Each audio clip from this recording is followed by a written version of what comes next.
कि डॉक्टर अम्बेडकर मैं किसान हूं और मैं बीज दे के बता दूंगा कि फसल कैसी होगी, अब तो संविधान आप ही बनाए, नहीं तो वो संविधान सभा में इस्तीफा दे बता दो। तो ये है। लेकिन आज के डेट में आप देखिए, मैं इसलिए कह रहा हूं कि हम लोग इस समाज के अगुवा थे, हमने अगुवाई की है और हमें जातियों में बांटा गया और हमारी संख्या कोई 3%, 2%, 5% कहता है, ऐसा भी नहीं है। पूरे देश में आज भी 12 से 15% हम लोग हैं, चाहे वो उड़ीसा हो, चाहे छत्तीसगढ़ हो। भले पटेल समाज के लोग गुजरात में ओबीसी में नहीं आए, वो मांग कर रहे हैं, लेकिन मराठा हो, कुंडी हो, पटेल हो, ये सब शैक्षणिक रूप से जो पिछड़े हुए लोग हैं, हमारे पास थोड़ी बहुत जमीनें हैं, खेती करते हैं। लेकिन आज हम लोग की अब लड़ाई जो है वो राजनीतिक रूप से सचेत होकर लड़ना पड़ेगा। और मैं फिर कह रहा हूं, एमएलए एमपी लोग बढ़ रहे हैं, यूपी में बड़ी संख्या में लोग जीत के आए हैं, ये अच्छी बात है। लेकिन 545 एमपी है, उससे आपका किस्मत तय होता है। हर तारीख 40 संसद में है, इसलिए हमें अपने पढ़े लिखे युवाओं को उसमें भी जाना पड़ेगा। लेकिन जो सबसे बड़ा मसला है वो है media, judiciary, college, university, bureaucracy, business, sports, cinema और ठेकेदारी। आप सोचिए, आप लोग कल्पना कीजिए, सुप्रीम कोर्ट में आज एक भी बैकवर्ड जज नहीं है। मैं पूरे बैकवर्ड समाज की बात कर रहा हूं, ठीक है। आप मीडिया में एक भी 2-3 लोग हम लोग थे, नवीन कुमार, नीरज पटेल और शंभू, तो टीवी में हम लोगों ने 12 साल काम किया। उसके बाद हम लोगों ने सोशल मीडिया प्लेटफॉर्म शुरू किया और समाज की आवाज उठा रहे हैं।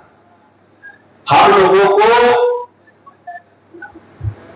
सीखना पड़ेगा, समझना पड़ेगा और एक बात समझना पड़ेगा कि राजनीति और लोकतंत्र है, और लोकतंत्र में वोट की ताकत है, और हमें समाज के तौर पे उन लोगों के साथ लेना पड़ेगा, उन लोगों को साथ चलना पड़ेगा और उनके हक अधिकार की लड़ाई लड़नी पड़ेगी जो कहीं हाशिए पर जिनको धकेला गया था। और एक बात तो ध्यान दीजिए, मैं डंडे की चोट पर कह रहा हूं, पालक का जो साग बनता है उसमें कच्छल रखिए, कच्छल में कोई विटामिन नहीं है, लेकिन पालक और आलू जब मिला के खाएंगे तो आलू में भी कुछ प्रोटीन आएगा और पालक में प्रोटीन है। तो हम लोग को समझना पड़ेगा कि जो आरक्षित कैटेगरी के लोग हैं, चाहे वो शेड्यूल कास्ट के लोग हो, शेड्यूल ट्राइब के लोग हो या बैरियर समाज के लोग हो, हमारा नेचुरल अलायंस यही है। और सामाजिक रूप से और राजनीतिक रूप से हमको एक गठबंधन में चलना पड़ेगा ताकि हमारी नस्लें भी बचे, हमारी फसलें भी बचे और हम भविष्य भी बचाए, उस देश को भी बचाए। बहुत कॉन्स्पिरेसी हो रही है, आप लोग तो बैठे हुए हैं। आज हमारे बच्चों की नौकरियां खतरे में है, हमारे पास बिजनेस नहीं है। एक भी इस देश में बैकवर्ड समाज का, आपको पूर्वी समाज नहीं बोल रहा, तो पूरे बैकवर्ड समाज की बात कर रहे हैं, कोई ऐसा बिजनेसमैन नहीं निकला या ठेकेदार नहीं निकला जो 1000 रुपया लेके कहीं भाग जाए या 10 लाख का घोटाला कर दे। और आज जान ही रहे कितना बड़ा बड़ा स्कैम और घोटाला हो रहा है। तो हम लोगों को 2-3 चीजें करनी पड़ेगी। और रॉकेट बाबू, इनसे हम लोग की बातचीत होती है, हम लोग को अपने जो भी लोग सामर्थ्यवान हैं वो अपने शिक्षण संस्थान जरूर शुरू करें, बिजनेस के लिहाज से भी, और समाज का कोई आदमी पढ़ाई लिखाई से छूट न जाए। और पढ़ाई लिखाई में हम लोग का है, रिप्रेजेंटेशन बढ़ा है, लेकिन जो पावर सेंटर्स है, हम लोग मीडिया में जब तक नहीं जाएंगे, पत्रकार नहीं बनेंगे, गाल चलाना नहीं सीखेंगे, हम लोग खेती करते हैं, किसानी, सब्जी, भिंडी, तोरी सब हम लोग उपजाते हैं, सड़क नाला भी बनाते हैं, मजदूरी भी कर रहे हैं, लेकिन हम लोग गाल चलाना, मुंह चलाना नहीं जानते। और इसी वजह से हम लोग को एक ही मुख्यमंत्री से समझौता करना पड़ रहा है। जितना ज्यादा लोग मुंह चलाएंगे, गाल चलाएंगे, राजनीति में जाएंगे, उतना ज्यादा रिप्रेजेंटेशन मिलेगा। दूसरी बात है कि मीडिया में अपने बच्चों को मौका दीजिए, और बिजनेस तो हम लोग को करना ही पड़ेगा। आप लोग सब देश की राजधानी में रहने वाले हैं, मैं आपको लगेगा कि बहुत ज्ञान दे रहा है, मैं इसलिए कह रहा हूं कि पत्रकार हूं पैसे से, और पूरा सिस्टम को समझने के बाद लगता है कि जो समाज बिजनेस में नहीं आएगा और ठेकेदारी में नहीं आएगा, वो समाज बहुत पीछे छूट जाएगा, चाहे आप कुछ भी कर लीजिए। इसलिए आप लोग कोशिश कीजिए कि 4 बच्चा, 2 बच्चा, एक ही बच्चा घर में है तो नौकरी से ज्यादा बिजनेस की तरफ उसको डाला जाए, कॉन्ट्रैक्टर ठेकेदारी में डाला जाए। यही मुक्ति का मार्ग है, तो दूसरा समाज के तौर पे और कोई रास्ता नहीं है मजबूत करने का। आप सोचिए, आप राष्ट्रपति बन जाइए, आप 50 करोड़ 100 करोड़ रुपया नहीं कमा सकते, और आप 10 किलोमीटर का ठेकेदारी कर लीजिए, ईमानदारी से भी कमाइए। हम लोग कोई चोरी भी नहीं करते, मजबूत सड़क पुल बनाते हैं। पुले साहब जब ठेकेदार थे तो टाटा से बड़ी कंपनी थी। तो हम लोगों को ये जो आपको लगता होगा कि यहाँ आए हैं, बैठे हैं, कोई फायदा नहीं है, हमें लगता है कि इस तरह की संगोष्ठियां इतनी जरूरी है। अगर नाव में छेद है और सब फुटली लेके बैठा है, अगर नाव डूबेगा तो हम सब लोग डूबेंगे। आज जो स्थिति है इस देश में, अब तो बिहार में लोग खुल के कह रहे हैं कि हम जो जात के हैं वही जात के काम करेंगे। खैर हम लोग को ये सब सीखना नहीं है, लेकिन हमें समाज के तौर पे इतना मजबूत बनना है, और उसका रास्ता है पढ़ाई लिखाई, बिजनेस, व्यापार। और जब तक ये नहीं आएगा हम अपने अस्तित्व को नहीं बचा पाएंगे। हमारी स्थिति दिन पर दिन खराब हो रही है, और पूरे बैकवर्ड समाज की खराब हो रही। नौकरियां खत्म, हम लोग के पास एक ही हथियार था, हम लोग अपने परिवार के पहले ग्रेजुएट थे कि सरकारी नौकरी मिलेगी। अब तो चपरासी बनने देने के लिए तैयार नहीं है लोग हमारे बच्चों को। नंबर काटा जा रहा है, जजों की भर्ती में पेपर चेंज हो रहे हैं। अभी नीट में बिहार में एक दबदबा था कि पटेल जी लोग डॉक्टर बहुत बनते हैं। अब देख लीजिए क्या हालत है रवि जी डॉक्टर का। एक भी बैकवर्ड सीट नहीं खरीद पाया। मैं मुंह खोल देता हूं कि सब जातिवादी मनुवादी लोग सब जगह हावी हो रहे हैं।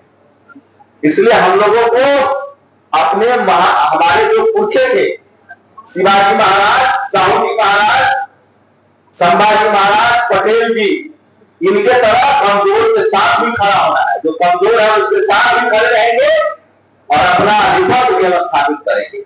लेकिन हमको कमजोर के साथ खड़े रहना है, मानवता सबसे बड़ी चीज है।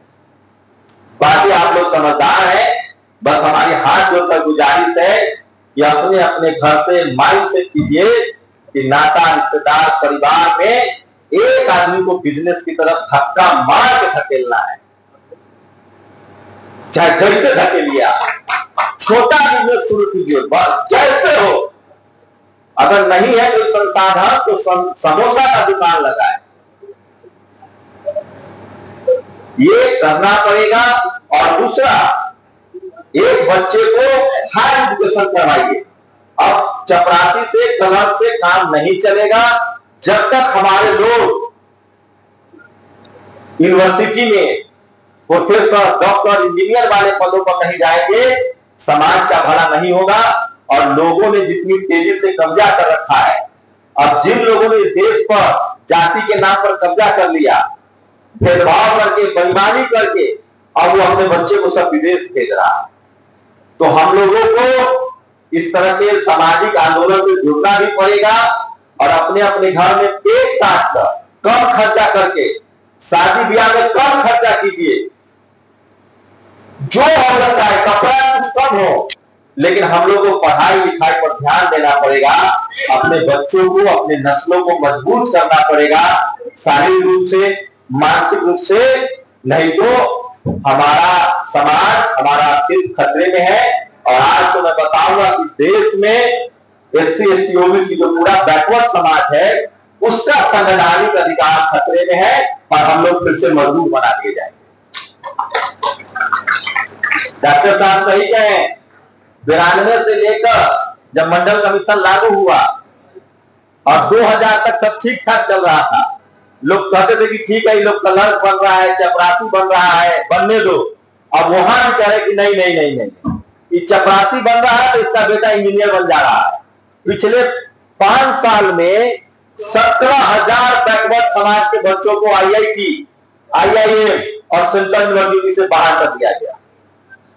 कांग्रेस की सरकार की यूपीए 2, 3 गो ब्राह्मण समाज का मंत्री था, कपिल सिब्बल, पी चिदम्बरम और प्रणब मुखर्जी। इन तीनों ने मिलकर ऐसा इंतजाम कर दिया कि हमारे बच्चे न तो अब आर्टिस्ट बन पा रहे हैं, न नीट में क्वालिफाई कर रहे हैं, और न सीयू टू सेंट्रल यूनिवर्सिटी में जा रहे हैं। नीट किसी का लाया हुआ लोग का देन। आप पूछिए डॉक्टर साहब, बताएंगे विस्तार से कि इस तरह का सिलेबस डिजाइन किया गया है, इस तरह के हालात कर दिए गए हैं कि इस देश का 90% आबादी, जिसमें हम लोग भी शामिल है, बैकवर्ड समाज के लोग, उनका बच्चा नहीं पढ़ लिख पाएगा, और गलती से 2-4 को पहुंच जाता है, उसका भी नंबर काटता है, उसको भी इंटरव्यू में फेल कर रहा है। तो बहुत विकट स्थिति है, और हम लोग की दोहरी जिम्मेदारी है कि अपना परिवार भी देखना है, देश भी देखना है, और समाज भी देखना है, क्योंकि हमारे पुरखों ने ये जिम्मेदारी निभाई है।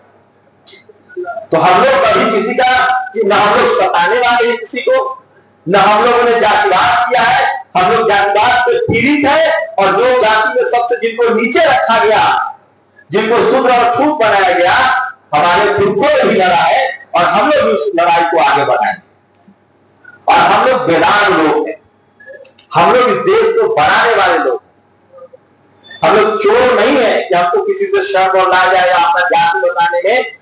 लेकिन जरूरत यह है कि अब संविधान लागू है, जातियां खत्म हो रही है, हमें एक समाज बनना पड़ेगा, और वोट के लिहाज से हमें नफा नुकसान देखना पड़ेगा। अगर हम बीमार हैं तो हमको इलाज चाहिए। आज के समय में राजनीतिक रूप से हम तभी मजबूत हो सकते हैं जब हम अल्पसंख्यक समाज, दलित समाज, आदिवासी समाज के साथ कंधा से कंधा मिलाकर चले। और ये हमारा इतिहास रहा है, हम लोग न्याय के लिए रहे हैं, और मैं फिर कह रहा हूं, और इसके लिए बहुत जरूरी है कि हम लोग पढ़ाई लिखाई और बिजनेस व्यापार पर ध्यान दें।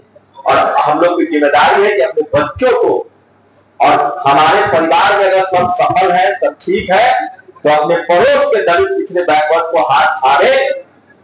जातिवाद क्या करता है, लोग टाइटल देख के नंबर बढ़ा देते हैं। अच्छा, ये पटेल है, ये महतो है, ये मंडल है, देखकर नंबर काट दो। आज चुनाव में क्या क्या बिहार में हुआ है, सब लोगों ने देखा ही है कि जाति कैसे काम करती है। तो हमें एक समाज के तौर पे, और जो हमारी आइडेंटिटी है पटेल समाज, उसके तौर पे एकजुट रहना है।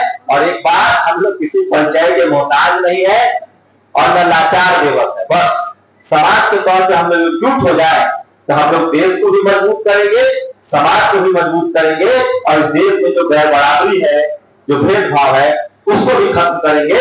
और हम लोग कहेंगे, एक बार फिर आप लोगों से गुजारिश है कि हम लोग को अपने पुरखे पर प्राउड होना चाहिए, घमंड है, मुझे नाज है कि हम ऐसे वंशावली से आ रहे हैं जिन्होंने मानवता के लिए, देश के लिए, समाज के लिए, इंसानियत के लिए कुर्बानियां दी हैं, अच्छा काम किया है। तो हम लोग पर कोई दाग नहीं है। और आगे भी एक और गुजारिश है आप लोगों से कि अपना बच्चा भी समाज कीजिए। और आप लोग बहुत जागरूक लोग हैं, अगर जागरूक लोग नहीं होते तो हर उम्मीदवार को आप बुला के स्वागत नहीं करते। तो आप लोग विजनरी लोग हैं, जागरूक लोग हैं, और इतने लोग आज से, आप तो सोशल मीडिया है, पढ़ना लिखना बोलना शुरू कर दिए, तो आपकी हनक, आपकी धमक पूरे देश में होगी, और बिहार की तरह कई मुख्यमंत्री होंगे। सब लोगों को मेरे तरफ से सादर प्रणाम, और जय फूले, जय शिवाजी, जय पटेल।